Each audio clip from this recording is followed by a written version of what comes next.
Categorizar es politizar. Ponerle nombre a las cosas es hacer política. Estoy seguro que al menos una vez en tu vida has escuchado estos términos. Panamérica, Hispanoamérica, Iberoamérica, América Latina. ¿De dónde vienen estos términos? ¿Qué significan? ¿Qué connotaciones políticas tienen? Bienvenido a Historia desde México. Quédate aquí que te lo explico.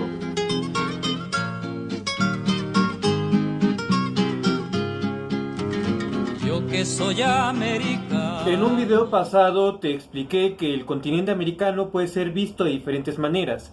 Ahí donde los latinoamericanos solemos ver un continente, los gringos ven dos continentes. Por eso lo llaman las Américas. Esta manera diferente de llamar al continente americano tiene también que ver con el nombre que los gringos le dan a su país, al que le llaman América. Esto ya te lo expliqué en otro video, te propuse una solución al problema. Pero ojo, tanto para entender una cosa como las otras, debes de entender a rasgos generales el siglo XIX.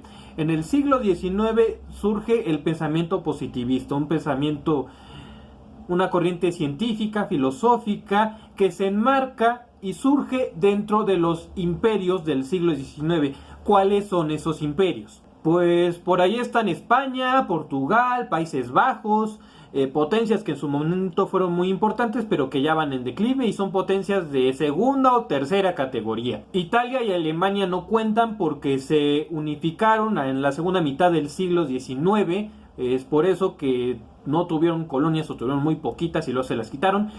Y el caso de Bélgica tampoco cuenta porque Bélgica también se independizó de los Países Bajos. No cuenta tampoco en términos prácticos. Las verdaderas primeras potencias de turno son Gran Bretaña y Francia, que se vienen enfrentando desde siglos atrás. Y Estados Unidos, que después de su guerra civil está en camino en convertirse en una gran potencia, lo cual va a lograr con las dos guerras mundiales. Pero esa es otra historia. El punto es que ya está en el radar de las grandes potencias. Pero vamos de lleno al tema, Panamérica. Resulta que en el año de 1890, en Washington, por iniciativa de Estados Unidos, se realizó una conferencia panamericana donde fueron invitados todos los países del continente americano.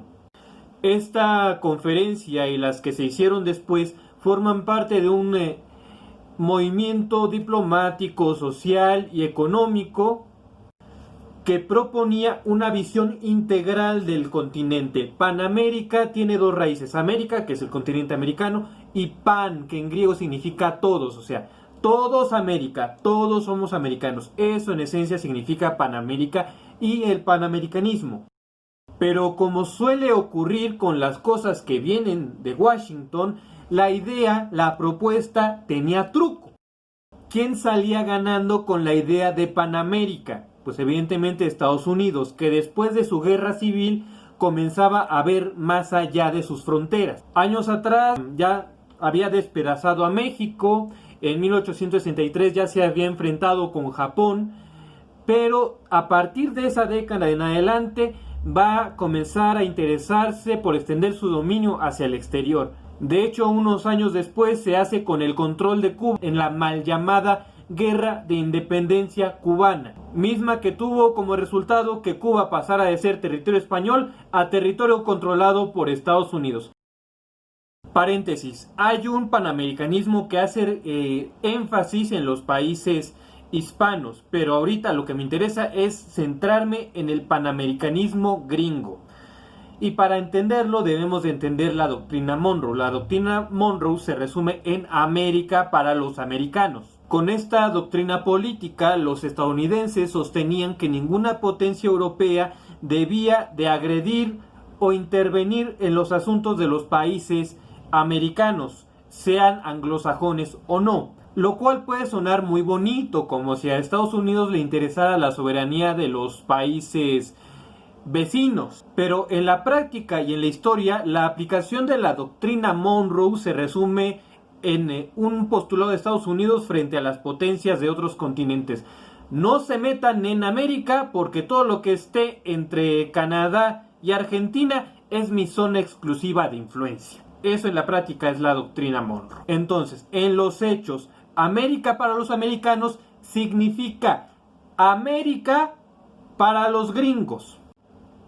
Ahora, teniendo esto en cuenta, podemos entender el panamericanismo como una forma diplomática, bonita, de que los países americanos no anglosajones aceptaran la doctrina Monroe disfrazada de solidaridad y política del buen vecino. Ya desde principios del siglo XX, el presidente norteamericano Theodore Roosevelt lo decía muy claro: habla bonito, pero hazlo con un garrote en la mano, así llegarás lejos.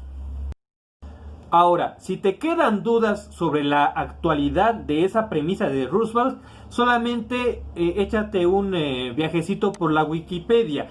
Busca en español el concepto de Panamérica y debajo del concepto te van a salir toda una lista de las intervenciones que los Estados Unidos han tenido en los países que están al sur de su frontera y de sus mares.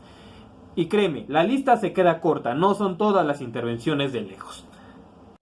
Ahora, ¿qué pasa cuando ese mismo artículo lo pones en idioma inglés en la opción de Wikipedia? Lo que te sale es una lista de las conferencias panamericanas desde el siglo XIX hasta la fecha. Y, oh sorpresa, no se menciona ninguna guerra. ¡Shh! No hables de guerras. Siempre debes hablar bonito aunque tengas un garrote en la mano. Dato curioso, aquí en México tenemos una universidad, me parece que es del Opus Dei, que se llama la Universidad Panamericana.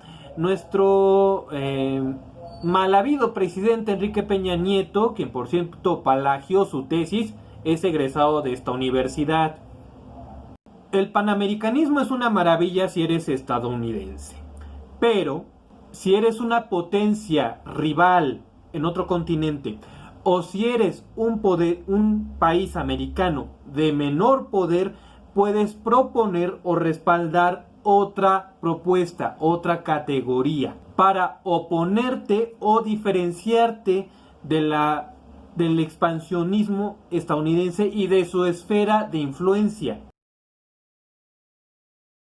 Vamos con Hispanoamérica. Hispanoamérica se divide en dos partes: Hispanoamérica.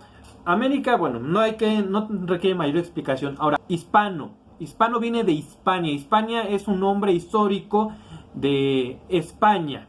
Y se puede decir que también de Portugal, pero más de España. Es un nombre heredado de la época de los romanos.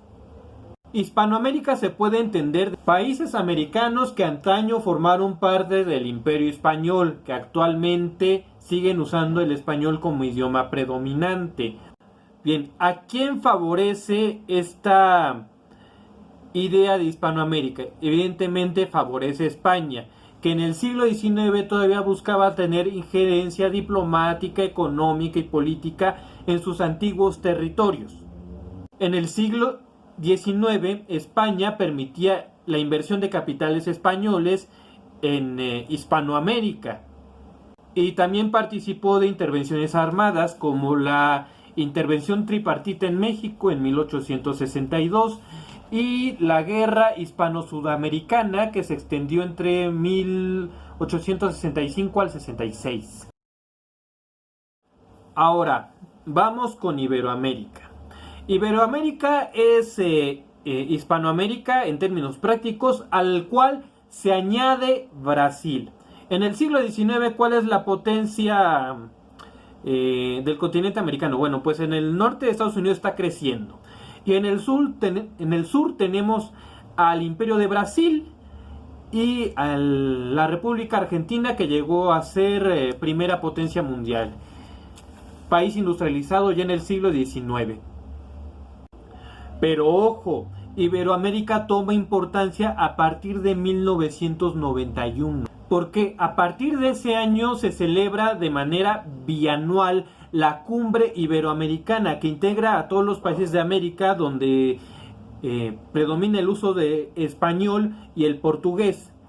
Pero además de estos países participan en la cumbre la península ibérica, o sea, Portugal y España. Luego también Andorra, pero Andorra no cuenta.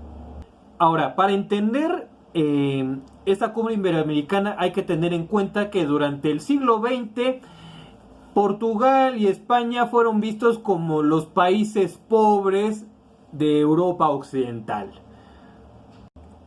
Endeudados, atrasados, antidemocráticos, sobre todo si los comparan con Francia, Gran Bretaña, Alemania. Ahora, ¿qué pasa con la cumbre iberoamericana? Pues que Portugal y España buscan fortalecer económicamente los lazos históricos y culturales que ya tienen con los países iberoamericanos de América, abriendo la puerta de inversiones ibéricas en minas, comercio, industria y construcciones en América. Cabe aclarar que esto de algo les ha servido a los ibéricos, pero han tenido que enfrentar la competencia de Brasil y en ocasiones también de México. Como dato curioso, hay una universidad para niños ricos que toma el nombre de Universidad Iberoamericana, que de hecho es de los jesuitas.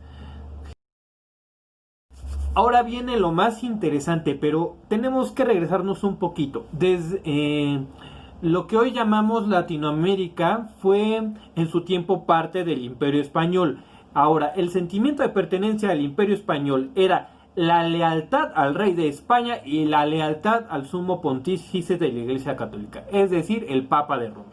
Entonces, el idioma, la cultura española y la religión católica formaban fuertes lazos de comunidad y de identificación que se contraponían contra las creencias y las lealtades de otros países. Así, por ejemplo, durante la época de los virreinatos, los ingleses eran vistos como herejes, como indeseables, y de hecho, al menos en Nueva España no se permitía el ingreso de protestantes.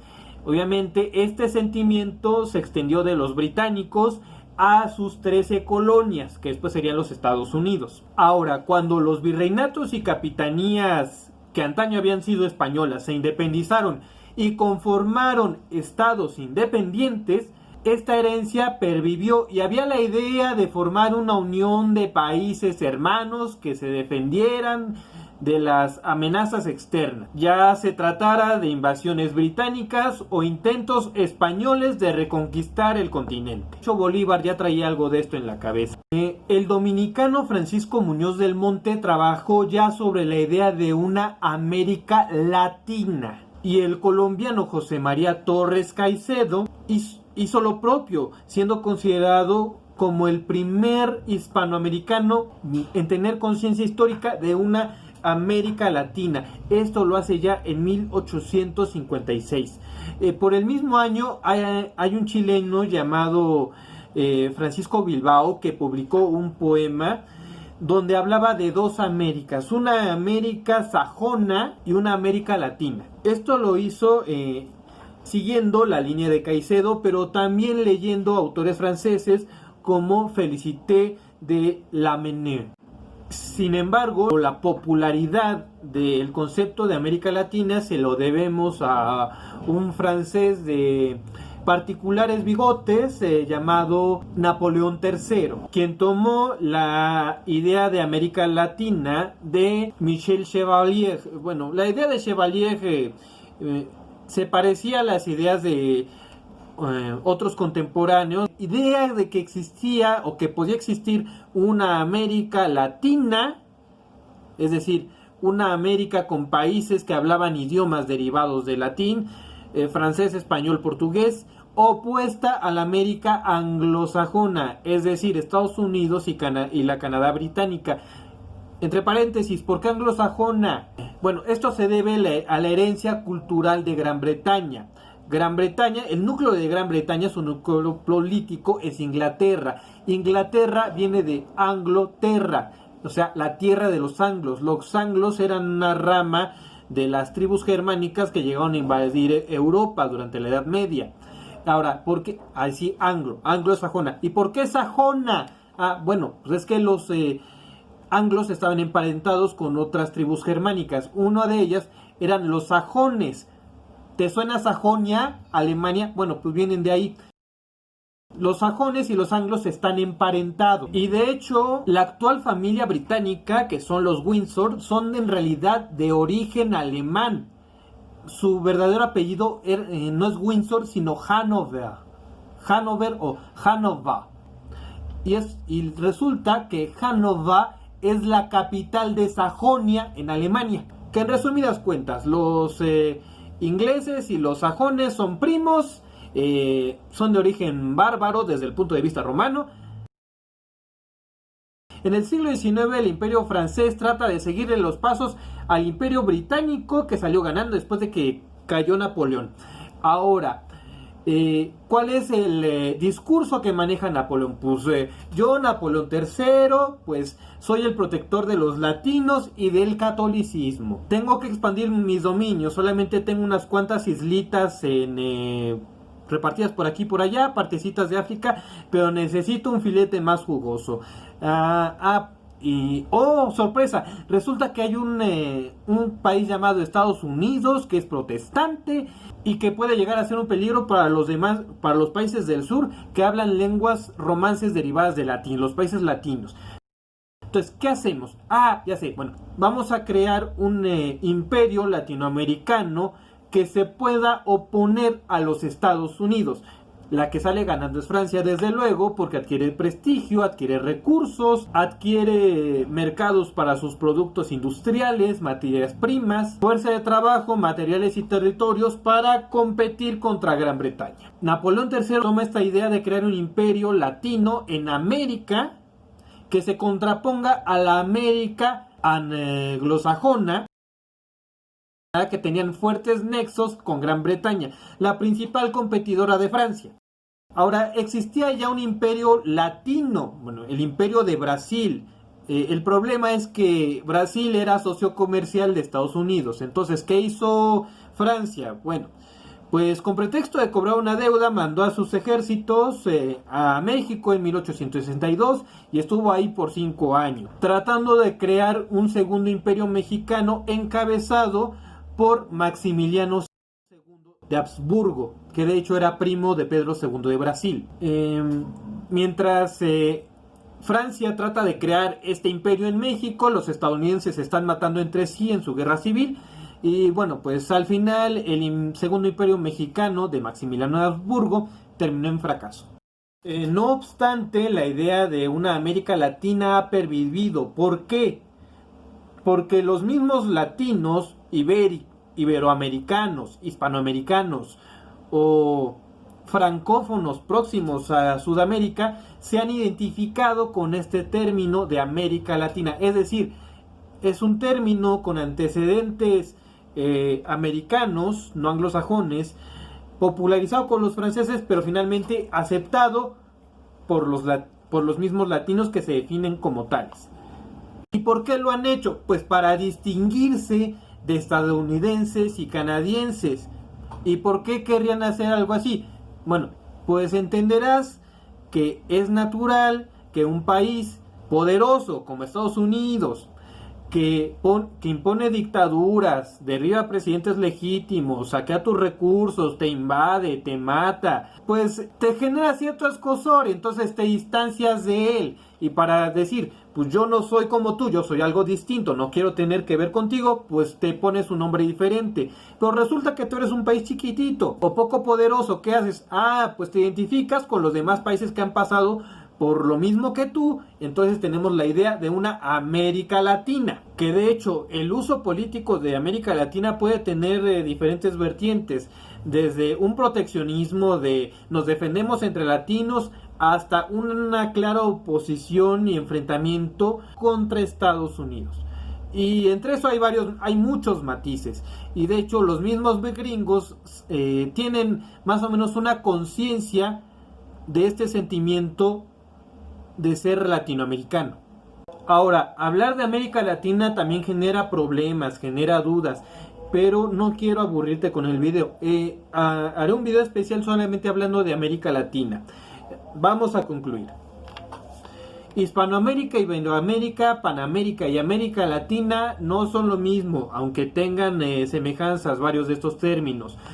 Todas tienen un uso, una utilidad o un interés político. Hablar de Latinoamérica en especial es difícil porque no es una continuidad geográfica absoluta, pero tampoco puede ser entendido solamente como un conglomerado cultural, pues también tiene sus connotaciones territoriales, políticas y geopolíticas. Está también el problema de las minorías, pero en términos generales, eso es desde mi punto de vista, América Latina puede entenderse como un conglomerado humano que reside en América y que se caracteriza por el uso predominante del portugués, del español o del francés, con predominio del cristianismo y del catolicismo, una fuerte herencia cultural ibérica y francesa, y que tiene una conexión histórica, geográfica, política, cultural o demográfica con los países que están entre el sur de Estados Unidos y el Cabo de Hornos. América Latina es esa porción mayoritaria del continente americano donde no predomina la cultura, la lengua ni la religión anglosajonas. América Latina es en esencia la América contrapuesta a la América anglosajona. Por toda América soplan vientos que no han de parar, hasta que entierren las sombras, no hay orden de descansar. Hasta que entierren las sombras, no hay orden de descansar.